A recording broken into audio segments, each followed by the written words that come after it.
They called him the King of Chicago, a man who could silence a room with a single look. But after his wife's funeral, Donovan Kincaid wasn't a king. He was a ghost haunting his own penthouse. His empire was intact, but his son was starving, refusing every bottle, crying for a mother who would never come back. Donovan was 5 seconds away from pulling the trigger on his own sanity, until a woman he didn't hire walked through the door. She didn't look like a maid. She looked like trouble. And when she whispered 2 words, everything changed. This is the story of the mafia boss and the hungry baby. The rain in Chicago didn't wash things clean. It just made the grime slicker. Donovan Kincaid stood by the floor-to-ceiling reinforced glass of his penthouse on the 45th floor of the Legacy Tower. Below him, the city was a grid of amber lights and misery. Behind him, the sound was deafening. It wasn't the sound of sirens or the rattle of a Thompson submachine gun. Sounds Donovan had grown up with since he was a runner for the Irish mob on the South Side. It was the high-pitched, jagged scream of a 6-month-old boy. Leo. The baby was red-faced, his tiny fists bunching the silk sheets of the custom-made crib. "Please," Donovan rasped.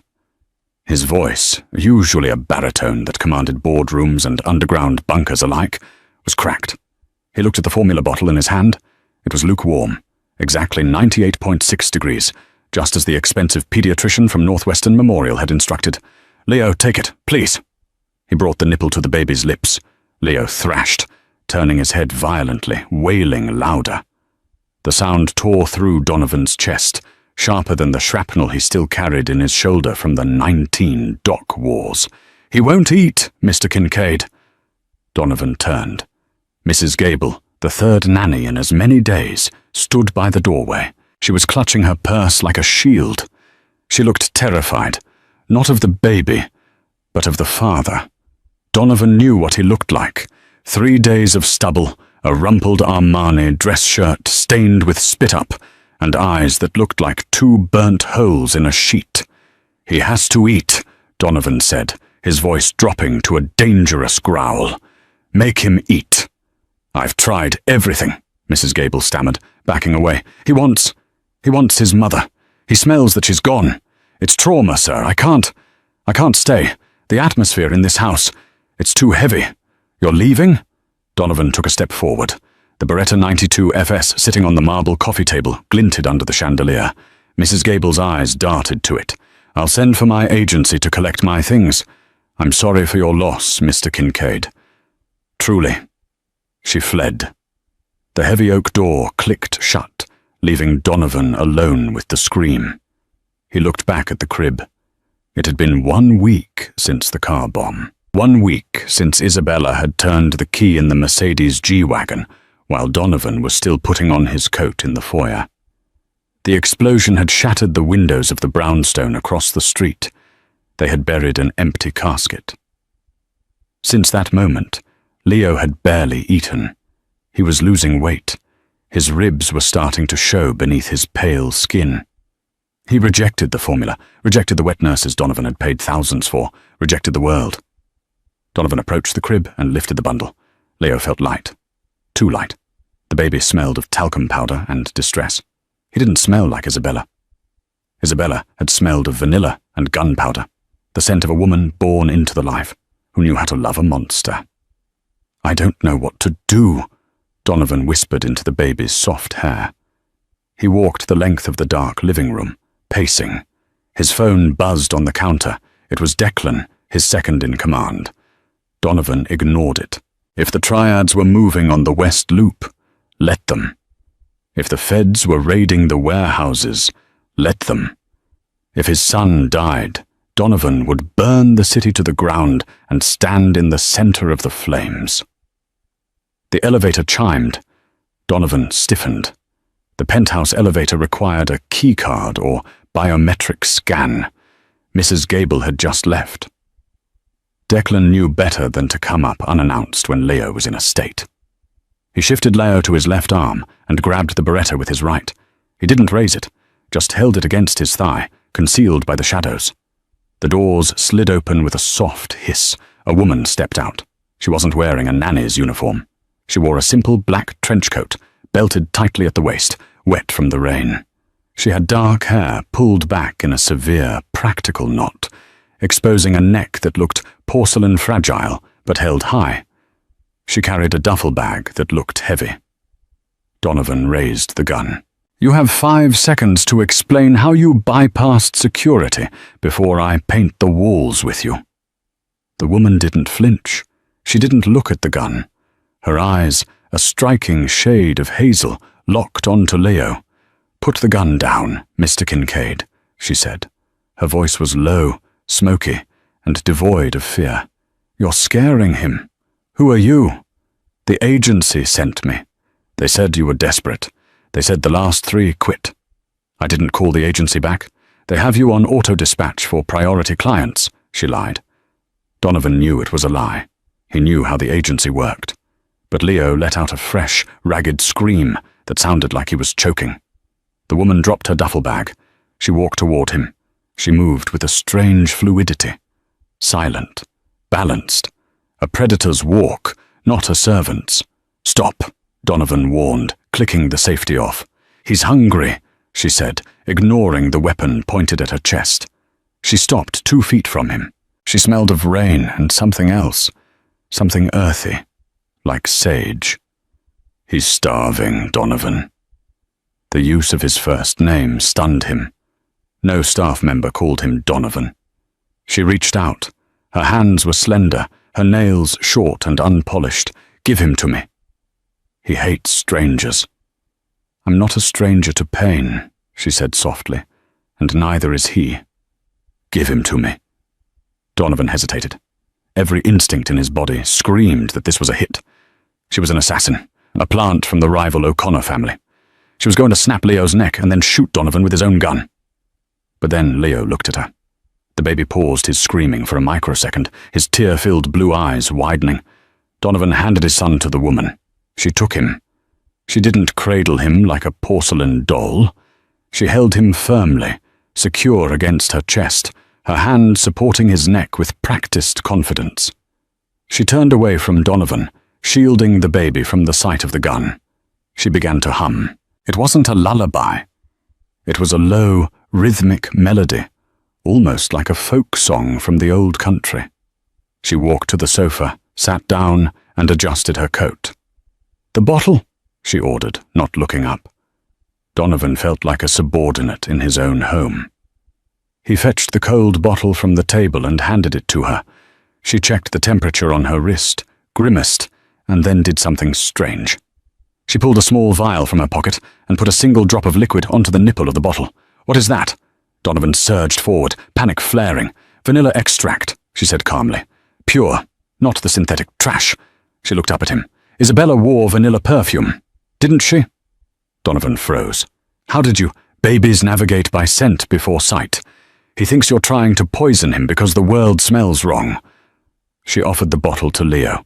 The baby sniffed, whimpered, and then, miraculously, latched on. The silence that filled the room was heavier than the screaming. The only sound was the rhythmic suckling of the baby and the rain against the glass.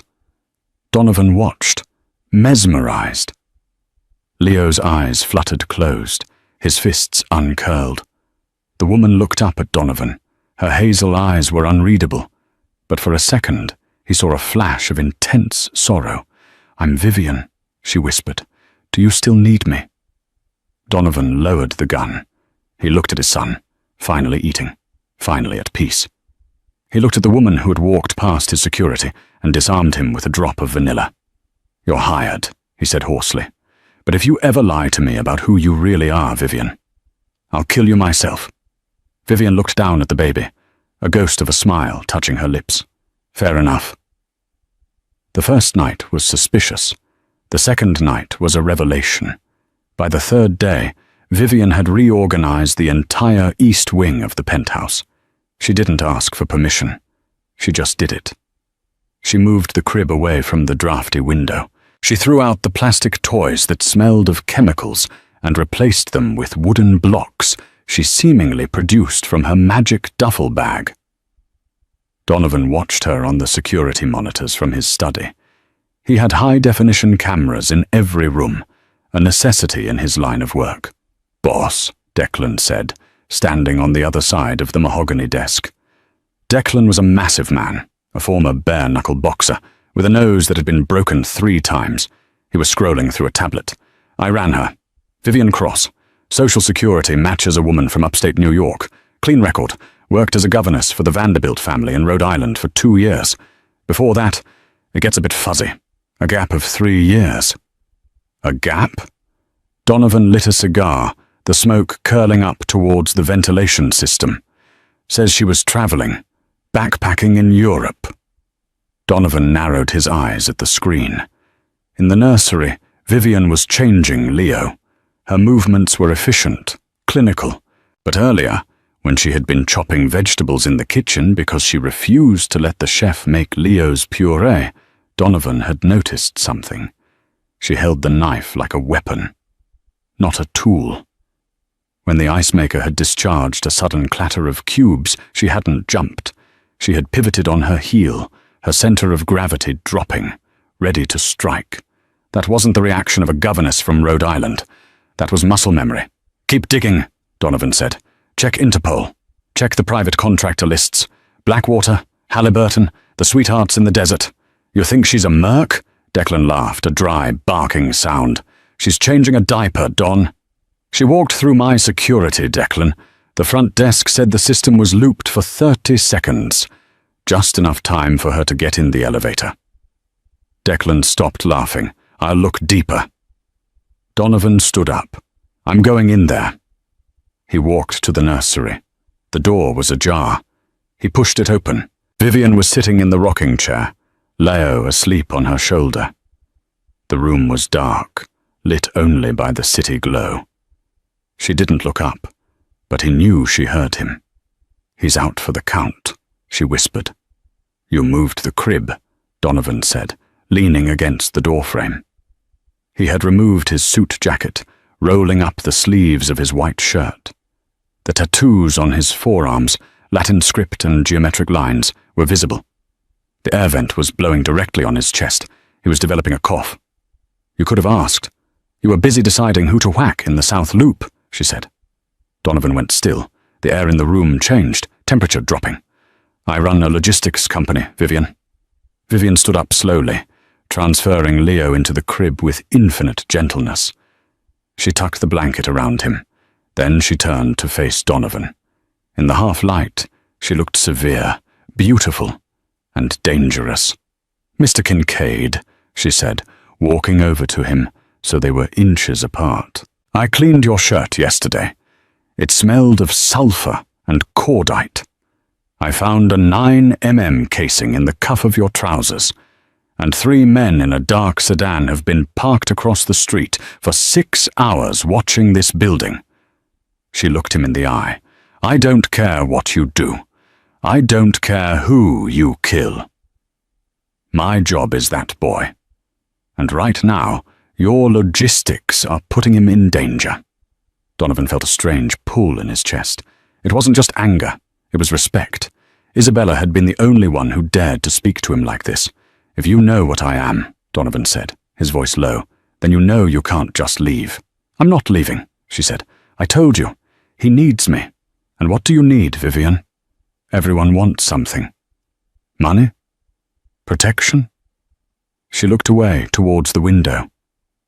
For a moment the mask slipped. He saw exhaustion in her posture.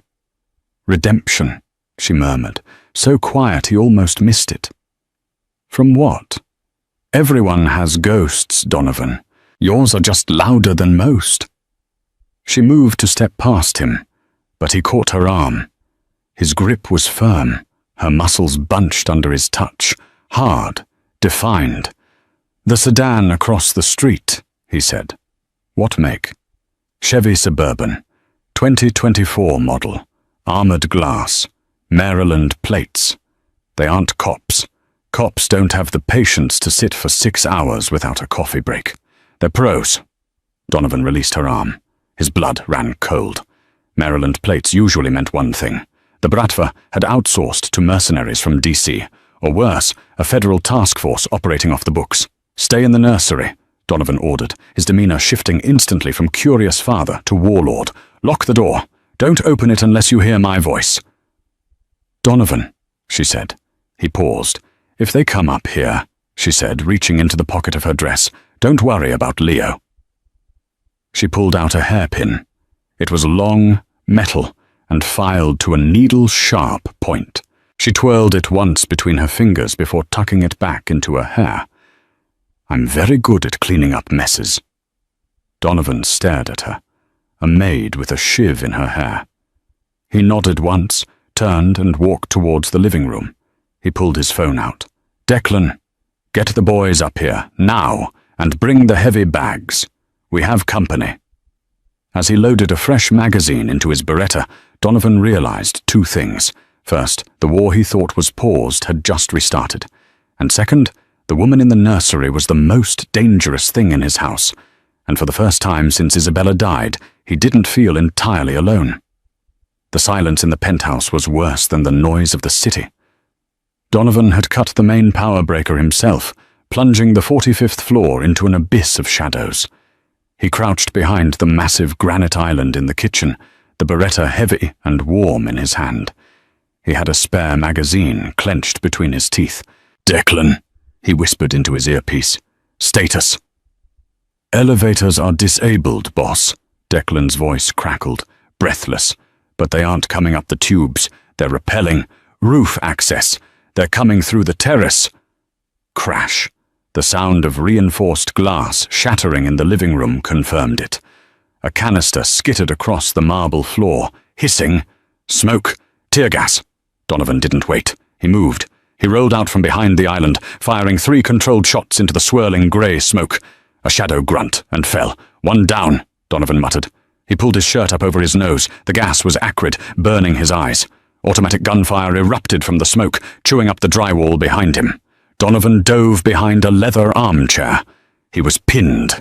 He could hear boots crunching on the glass, heavy tactical boots. There were at least 4 of them. "Move right! Flank him!" a voice shouted. It was an American accent. Clinical. Professional. Donovan popped up, fired 2 rounds, and ducked back. He hit one in the vest. The man stumbled but kept coming. Body armor. These guys were geared for war. "Nursery!" one of the attackers yelled. "Secure the asset!" Donovan's heart stopped. The asset. They meant Leo. "No!" Donovan roared. He abandoned cover, surging forward with a primal desperation. He caught the closest mercenary with a bullet to the throat, finding the gap above the Kevlar. The man dropped, but 2 others had peeled off, sprinting down the hallway towards the east wing, toward Vivian, toward Leo. "Vivian!" Donovan screamed, his voice raw. He chased them, but he was too slow. A mercenary turned and unleashed a spray of bullets that forced Donovan to dive into the guest bedroom doorway. Wood splinters rained down on him. He was trapped. He heard the nursery door kick open down the hall. He waited for the scream. He waited for the sound of a terrified woman and a crying baby. He waited for the gunshot that would end his bloodline. Instead, he heard a thud. It was a wet, heavy sound, like a side of beef hitting a butcher's block. Then a sharp crack, bone breaking. Then silence. The mercenary suppressing Donovan stopped firing. He seemed confused. "Team 2, report." Static. "Team 2." The mercenary turned his weapon towards the dark hallway. "Marco, you there?" From the darkness of the hallway, a figure emerged. It wasn't Marco. It was Vivian. She was moving so fast she was a blur. She didn't have a gun. She held the hairpin. The last mercenary raised his rifle, but Vivian dropped into a slide, closing the distance in a heartbeat. She slashed upward. The hairpin, reinforced steel, drove into the soft underside of the mercenary's wrist, severing the tendon. He dropped the rifle with a howl. Before he could draw his sidearm, Vivian was on him. She spun behind him, wrapped her arm around his neck, and torqued her hips. Snap! The man went limp, falling to the floor like a puppet with cut strings. Donovan stood in the doorway, his gun lowered, his chest heaving. The hallway was littered with bodies. Vivian stood over the last man. Her hair was loose, cascading over her shoulders. She wasn't out of breath. She wasn't shaking. She looked at the dead man with a look of cold, professional detachment. She looked up and met Donovan's eyes. There was blood on her hands, not hers. "Is he safe?" Donovan asked, his voice barely audible. "He's sleeping," Vivian said quietly. "I put noise-cancelling headphones on him before they breached. He didn't hear a thing." Donovan walked past her, stepping over the bodies, and rushed into the nursery. Leo was indeed asleep in his crib, a pair of oversized, soft headphones covering his tiny ears. He looked peaceful, oblivious to the slaughter outside his door. On the floor near the changing table lay two men. One had a shattered trachea, the other had a paring knife, the one Vivian had been using to slice apples earlier, buried to the hilt in his eye socket. Donovan stared at the carnage. He had seen violence. He had committed violence. But this was surgical. This was the work of a phantom. He turned back to the doorway. Vivian was leaning against the frame, wiping her hands on a burp cloth. "Who are you?" Donovan asked. The question wasn't angry this time. It was terrified. "I told you," she said, tossing the bloodied cloth into a diaper bin. "I'm the nanny. Nannies don't take out a hit squad in 30 seconds, Vivian. Good ones do." Sirens wailed in the distance. The police were coming, or maybe Donovan's men. "We have to go," Vivian said, her voice shifting into command mode. "This location is burned. If they sent a Tier 1 team, they have a backup team 5 minutes out. Grab the diaper bag. I'll grab the boy." Donovan didn't argue. He didn't issue orders. For the first time in his life, the King of Chicago followed someone else's lead. The safe house was a converted warehouse in the meat-packing district, reinforced with steel shutters and owned by a shell company Donovan used for laundering money. It smelled of sawdust and old oil, but it was secure. Declan stood by the metal table, staring at Vivian. 4 of Donovan's most loyal soldiers stood by the doors, their hands on their weapons, watching her nervously. Vivian sat on a crate, feeding Leo a bottle. She looked completely out of place, a domestic goddess in a room full of gangsters and guns. "I ran the prints of the guys you killed," Declan said, throwing a manila folder onto the table. "They aren't local. They aren't Bratva. They aren't cartel." Donovan picked up the file. "Who are they?" "Ghost soldiers," Declan said. "Former SAS, former Delta. Scrubbed records. Mercenaries for hire, but high-end. The kind that cost 10 grand a day." Donovan looked at Vivian. "Who pays 10 grand a day to kidnap a baby?" Vivian didn't look up from Leo. They weren't there to kidnap him, Donovan. They were there to leverage him. Leverage for what? To get to the ledger. The room went silent. Donovan froze. "What ledger?" Vivian burped Leo, patting his back gently. "The one Isabella stole before she died." Donovan slammed his hand on the table. The noise echoed through the warehouse. "Isabella was a civilian. She didn't steal anything. She was a florist." Vivian finally looked up. Her gaze was pitying. "Isabella was a handler for the CIA, Donovan. She was assigned to monitor you. She fell in love with you. She went rogue, and she stole a ledger containing the names of every corrupt official in Illinois to buy your freedom. That's why she was killed. And that's why they want Leo. They think she hid the drive in his things." Donovan felt the blood drain from his face. The world tilted. His wife? A Fed? A spy? "You're lying," he snarled, pulling his gun. He pointed it at her head. "Give me one reason why I shouldn't put a bullet in you right now. You're one of them." "I was," Vivian said, unfazed by the barrel aimed at her forehead. "I worked with her. We were partners in the field before I retired." "Retired?" "I couldn't do the killing anymore.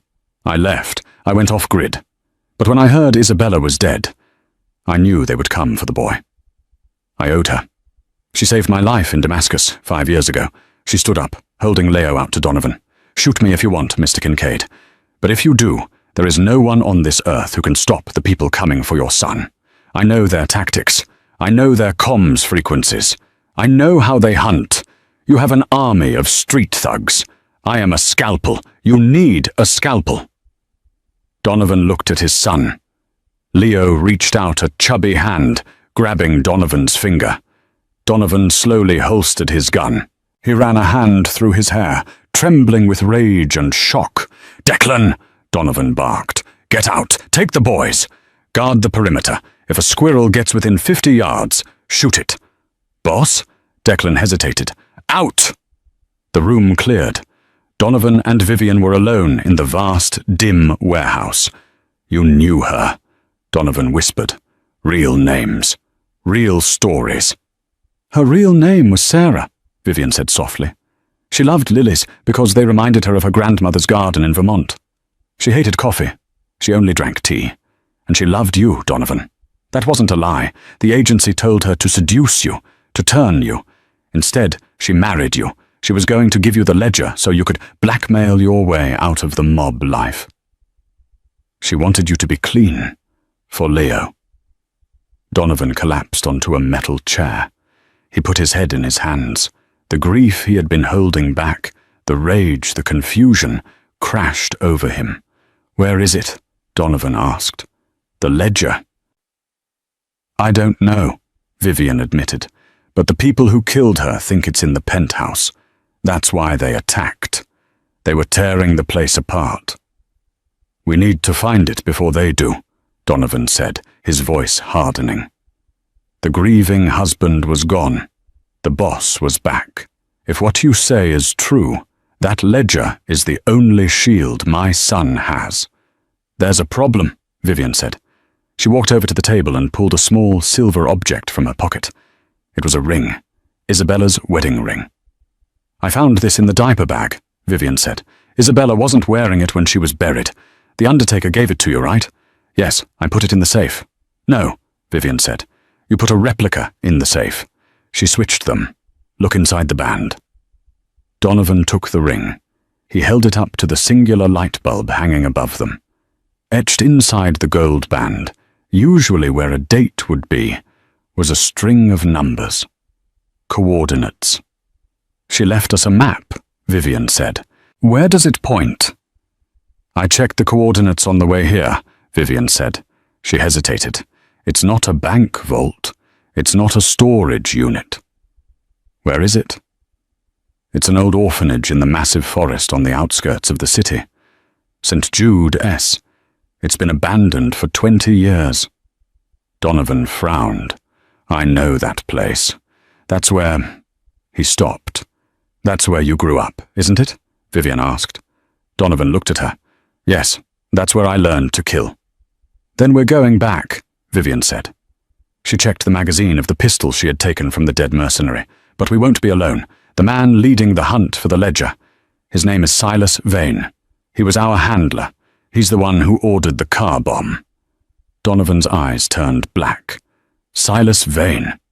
He's a ghost, Donovan. He doesn't exist on paper. He will," Donovan swore. "I'm going to carve his name onto a tombstone." "We have to move," Vivian said. "Vane has satellite tracking. If he pings Isabella's ring—" "He's coming," Donovan finished. "We have to lure him in," Vivian said. "We go to the orphanage. We set a trap. You, me, and the baby." "No. Leo stays here." "Leo is the bait, Donovan. Vane won't show his face unless he thinks he can get the heir and the ledger in one swoop. If we leave Leo, Vane will just burn this warehouse down with a drone strike. If we take him, Vane will come in close. He wants the boy alive to coerce you." Donovan looked at his sleeping son. The idea of using him as bait made him sick. But the idea of Vane living another day made him sicker. "We do it your way," Donovan said. "But if a single hair on his head is touched, I will die before that happens," Vivian vowed. "I promise you." Donovan nodded. He walked to the wall where a cache of weapons was stored.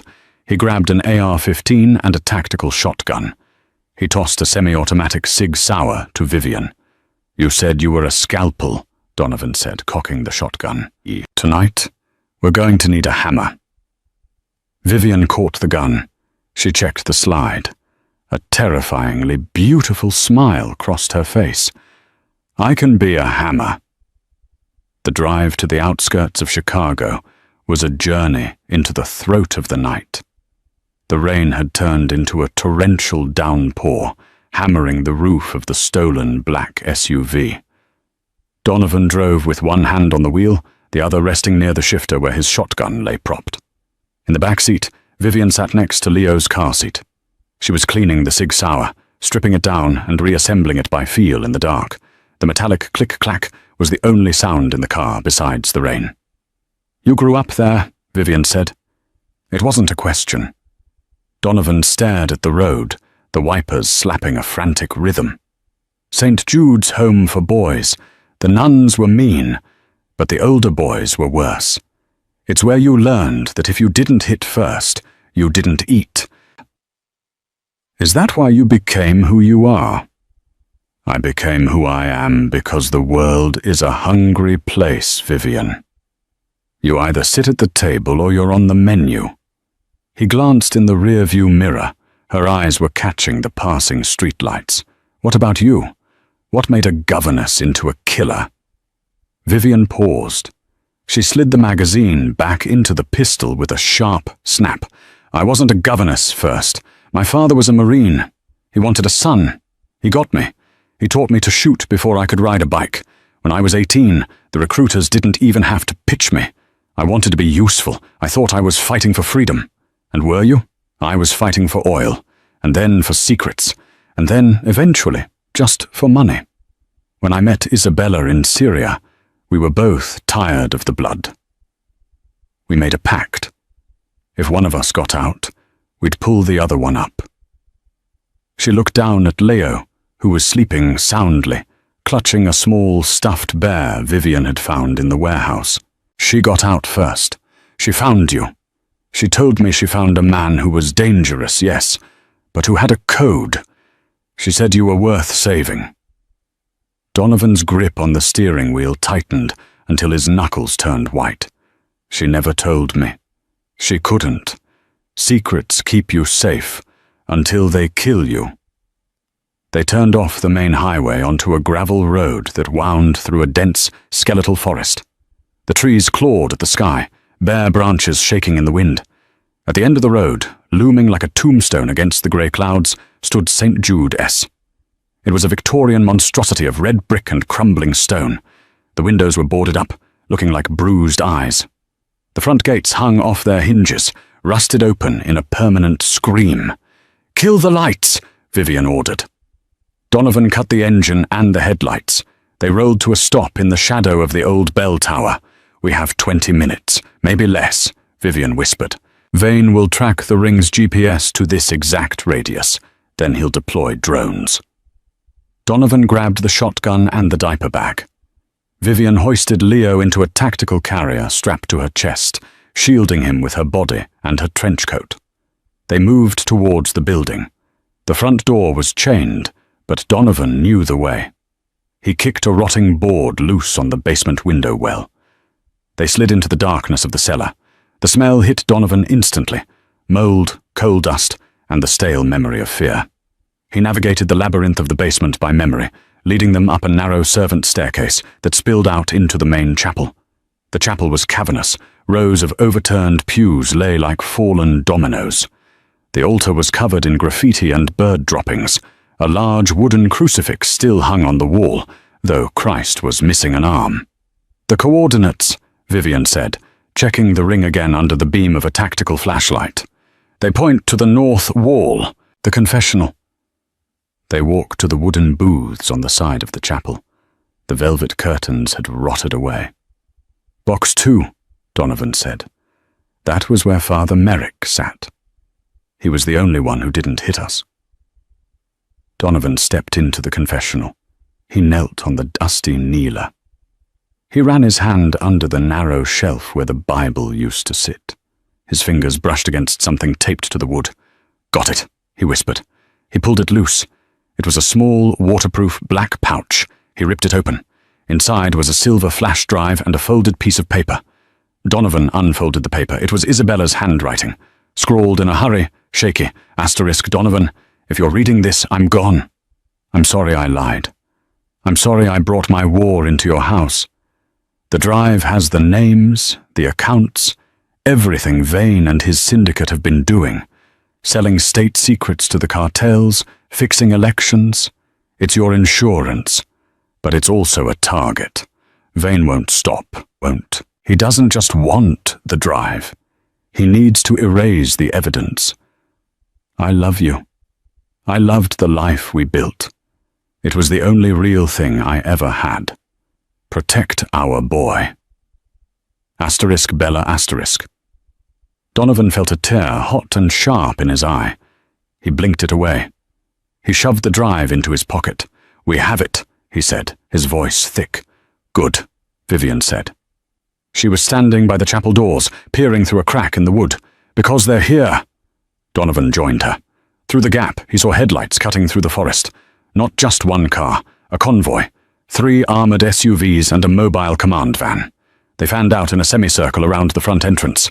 Men spilled out, heavy hitters, night vision goggles, suppressors, body armor. In the center, stepping out of the lead SUV, was a man in a pristine white wool coat. He was tall, thin, with silver hair slicked back. He held a cane, not because he limped, but because it looked elegant. Silas Vane, Vivian whispered. The name sounded like a curse. He brought an army, Donovan noted, counting 12 men. He wants to make sure, Vivian said. She turned to Donovan. This is the kill box. The chapel has 1 entrance, 1 exit. Thick stone walls. If we hold the altar, we force them into the fatal funnel of the center aisle. And if they flank us?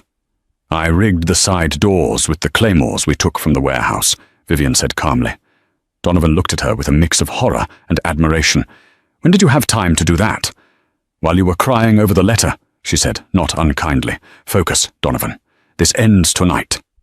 She unstrapped Leo from her chest. Put him behind the altar. It's marble. Bulletproof. Donovan placed the carrier behind the heavy stone altar. Leo was awake now, his eyes wide, looking at the shadows dancing on the high ceiling. Stay quiet, little lion, Donovan whispered. He kissed his son's forehead. He stood up and racked the shotgun. Vivian took a position behind a fallen pillar on the left. Donovan took the right. Outside, a voice boomed over a loudspeaker. It was smooth, cultured, and terrifying. Mr. Kincaid, Vivian, I know you're in there. It's a dreadful night for a church service, isn't it? Donovan stayed silent. I don't want a mess, Vane's voice continued. Give me the drive. Give me the child. And you two can walk away. You can disappear. I'm feeling generous. Donovan looked at Vivian. She shook her head. He's lying. Come and get it, you son of a bitch, Donovan roared. There was a pause. Then Vane sighed over the speaker. Very well. Burn it out. The first thing to happen was the windows. Simultaneously, 4 canisters of tear gas smashed through the boarded-up stained glass, hissing as they hit the pews. Masks! Vivian shouted. Donovan pulled a respirator from the bag. Vivian had packed them, and shoved it over his face. He tossed one to Vivian, who pulled it on. She threw a heavy plastic tarp over Leo's carrier behind the altar to seal him from the gas. Then the doors exploded. A breaching charge blew the heavy oak doors off their hinges, sending splinters flying like shrapnel. Through the smoke, the laser sights cut green beams. The first wave entered. 3 men, moving in a tight wedge formation. Donovan didn't hesitate. He popped up from behind the pillar and unleashed the tactical shotgun. The roar was deafening in the enclosed space. The buckshot hit the lead man in the chest, lifting him off his feet and throwing him back into the others. The formation broke. Vivian double-tapped the second man with her Sig Sauer. 2 shots to the head, clean and efficient. The third man scrambled for cover behind a pew, spraying automatic fire towards the altar. Marble chips exploded near Donovan's face. Suppressing fire, Vivian yelled. She leaned out and fired 3 rapid shots, keeping the man's head down. Donovan flanked right, moving low. He closed the distance, pumped the shotgun, and fired through the back of the pew. The wood disintegrated. The man behind it screamed and fell silent. "First wave down!" Donovan yelled. "Claymores!" Vivian warned. The side doors of the chapel kicked open. 2 more teams were trying to flank them. Click! Boom! The claymore mines Vivian had rigged detonated. The explosion shook the foundation of the old orphanage. Dust and plaster rained down from the ceiling. The screams from the side entrances were cut short. "That bought us a minute," Vivian panted, reloading. "But Vane won't send men into a meat grinder forever. He's going to—" A red dot appeared on Donovan's chest. Vivian didn't think. She tackled him. Thwip. A high-caliber round punched through the marble pillar right where Donovan had been standing. "Sniper!" Vivian hissed, dragging Donovan behind the altar. "Through the bell tower window. He's in the trees." They were pinned. If they moved left or right, the sniper had the angle. If they stayed, Vane's ground team would rush the center. Leo began to cry. The sound pierced the gunfire, high and terrified. "He hears the baby," Donovan groaned. "He knows exactly where we are." From the smoke-filled entrance, Silas Vane walked in. He wasn't running. He wasn't crouching. He walked casually, stepping over the body of one of his mercenaries. He held a gold-plated revolver in one hand and a handkerchief over his nose with the other. He was flanked by 2 massive bodyguards carrying riot shields. "Impressive," Vane called out, his voice echoing in the ruined chapel. "Truly, the nanny and the gangster. It's almost poetic." He stopped 20 yards from the altar. The bodyguards planted the shields, creating a mobile fortress. "You're out of options, Donovan," Vane said. "My sniper has the altar dialed in. If you stand up, you die. If you stay there, my men will toss a grenade over the top and turn your son into pink mist." Donovan looked at Vivian. She was bleeding from a cut on her forehead, the blood running into her eye. She wiped it away, her face a mask of determination. "What do you want, Vane?" Donovan shouted from behind the marble. "I want the ledger. Throw it out." "If I give it to you, you kill us anyway." "Perhaps. But maybe I let the boy live. I have buyers for healthy white infants in Jakarta. Better than dead, isn't it?" Donovan growled, a low, animalistic sound. He looked at the shotgun. He had 2 shells left. Vivian had 1 magazine. "I have an idea," Vivian whispered. She looked up at the ceiling, directly above Vane's position. A massive, rusted iron chandelier hung by a single chain. It was swaying slightly from the explosions. "The sniper is watching the altar," Vivian whispered. "He's not watching the ceiling." "It's too far," Donovan whispered back. "I can't hit the chain with a shotgun from here." "I can," Vivian said, "but I have to stand up. He'll kill you. He'll try." She gripped Donovan's arm. "When the chandelier falls, the shields will break. You rush, Vane. You don't stop for anything. You put him down." "Vivian, no." "Donovan," she said, her voice soft but fierce. "I told you. I need redemption. This is it." She didn't wait for his permission. Vivian took a breath. She closed her eyes for a split second, centering herself. Then she surged up. She didn't aim at Vane. She aimed her pistol at the rusty chain 30 feet above their heads. Crack! The sniper fired. Bang, bang, bang! Vivian fired 3 shots in rapid succession. The bullet from the sniper hit Vivian in the shoulder, spinning her around. She collapsed behind the altar with a cry of pain. But her aim had been true. The 3rd bullet shattered the rusted link of the chain.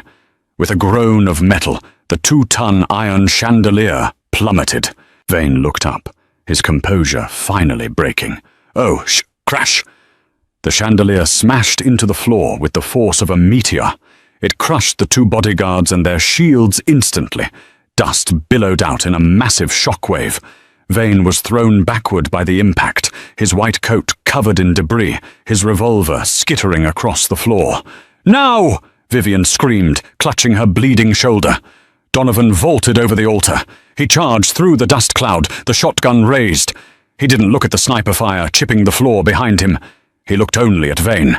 Vane was scrambling on the ground, reaching for his gold gun. Donovan got there first. He kicked the gun away. Vane looked up, his face twisted in hate. He pulled a knife from his belt, a desperate last resort.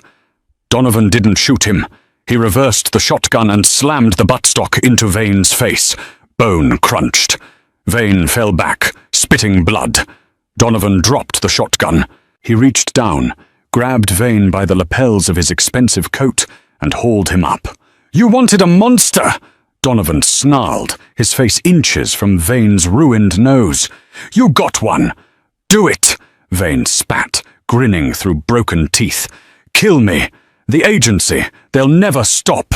You're dead, Kincaid! You're—" Donovan didn't let him finish. He threw Vane backward, hard. Vane stumbled, his back hitting the stone wall. Donovan pulled the Beretta from his waistband. "This is for Isabella." Bang! One shot, sent a mass. Vane crumpled. "And this," Donovan stepped closer, aiming down, "is for making my son cry." Bang! Silas Vane lay still. The King of Chicago stood over him, breathing hard, the silence of the chapel rushing back in. But the silence was broken by a gasp. "Donovan!" He spun around. Vivian was slumped against the altar, her hand pressed to her shoulder. Blood was pooling dark and fast on the white marble floor. Her face was grey. "Vivian!" Donovan holstered his gun and ran to her. He slid to his knees, his hands hovering over the wound. It was bad, high shoulder, near the collarbone. "Did you get him?" she wheezed. "He's dead. He's gone." Donovan ripped off his shirt and pressed it against the wound to staunch the flow. "Stay with me, Vivian. Stay with me." "I'm cold," she whispered. Her eyes were losing focus. "No, no, no, you don't get to do this. You don't get to be the hero and leave." Donovan picked her up. She was limp in his arms. He looked at the carrier. Leo was wailing now, terrified by the noise. Donovan grabbed the carrier handle with one hand, holding Vivian tight against his chest with the other. He had to get to the car. He had to get to a doctor. But as he turned to the exit, he saw headlights again. More cars. Blue and red lights this time. Police. Or feds. They were surrounded. Donovan looked at the back door of the chapel, the one leading to the old catacombs that exited in the woods. "Hold on," he whispered to the unconscious woman in his arms. "We're not done yet." The catacombs beneath St. Jude's smelled of wet earth and impending death. Donovan moved through the darkness, carrying Vivian's limp body like it was the only thing holding the world together. "Stay with me," Donovan grunted, kicking open the rotted exit door. "Don't you dare quit on me, Vivian." "Tired," she whispered, her head lolling against his chest, blood soaking his shirt. They burst into the freezing rain of the forest. Donovan wasted no time. He sprinted to where he'd stashed a rusted Ford pickup 3 years ago, his emergency exit. He strapped Leo's carrier into the passenger seat and laid Vivian across the bench, her head on his lap. The engine roared to life. Donovan floored it, tearing through the mud, leaving the sirens and the slaughter behind. "I can't go to a hospital," Vivian murmured, her skin turning grey. "Interpol." "I know," Donovan said, merging onto the highway. "We're going to the vet." Dr. Arthur Sterling lost his medical license in '98 for operating on mobsters. Now he ran a dilapidated clinic in Pilsen. When Donovan kicked the back door in, Sterling turned pale. "Jesus, Don, is that a woman?" "Gunshot wound, high shoulder. Fix her. I treat golden retrievers now. I don't have the anesthesia for—" Donovan slammed Sterling against the wall. "She saved my son. If she dies, you die. Fix her." The next hour was an eternity. Under the harsh buzz of fluorescent lights, Donovan sat on a plastic stool, rocking Leo, while the disgraced doctor worked. The rhythm of the heart monitor was the only music. Beep, beep, beep. Donovan looked at Leo. The baby watched the surgery with wide, curious eyes. "She's going to be okay," Donovan whispered, trying to believe it. "She's a tank. She's a scalpel." Finally, the clatter of metal ceased. Sterling pulled down his mask, sweating. "She's stable," he exhaled. "Missed the artery by a millimeter. She's strong." Donovan stood up and walked to the metal table. Vivian looked pale, like a marble statue, but her chest rose and fell. He brushed a strand of hair from her forehead. "You're hired," he whispered, "permanently." 6 months later. The sun over the Amalfi Coast was brighter than anything in Chicago. Donovan sat on the terrace of a secluded villa, a newspaper spread before him. The headline read, "Corruption Ring Exposed, Senator Vane Dead." Isabella's flash drive had done its work. The house of cards had fallen. As for Donovan Kincaid, he was legally dead, killed in a penthouse explosion. The man sipping espresso on the cliffside was just Mr. Black, a vineyard owner. Frowning again? Vivian stepped onto the terrace. She wore a white sundress, the scar on her shoulder barely visible under the strap. She looked radiant, the shadows of the assassin gone from her eyes. Leo, now a year old and crawling with terrifying speed, zoomed past her and grabbed Donovan's leg. Donovan scooped him up, listening to his son's laugh, a sound that had once seemed impossible. "We need to go to the market," Vivian said, smiling. "We're out of vanilla." Donovan stood up, moving close to her. The scent of lemon and sea salt surrounded them. "You could have left," he said softly, "after the surgery. You had the money. You could have disappeared alone." Vivian reached up, straightening his collar. "I know." "Why didn't you?" "Because I found something here I never found in the agency," she whispered. "A home, and a man who knows that even monsters can be saved." Donovan took her hand, interlacing their fingers. "I don't know if I'm saved, Vivian, but I know I'm not alone." "No," she agreed, leaning her head against his chest. "You're not." Donovan looked out at the glittering Mediterranean, then back at the woman who had walked through the rain and changed everything. "Vivian? Do you still have that hairpin?" She laughed, a low, throaty sound. "Always." "Why?" Donovan kissed her forehead. "Just checking. Remind me never to make you angry. And that is how the mafia boss and the assassin found peace, not by escaping their pasts, but by fighting for their future. They say blood is thicker than water, but sometimes the family you choose is the strongest bond of all." Wow, that was a ride. I honestly didn't think Vivian was going to make it out of that chapel. Now I have a question for you guys. At the end, do you think Donovan should have told Leo the truth about his mother's spy life when he grows up? Or should he keep it a secret forever? Let me know your theory in the comments below. Type, "tell him," or "keep it secret." If this story kept you on the edge of your seat, please smash that like button. It really helps the channel grow, and lets me know you want more mafia romance dramas.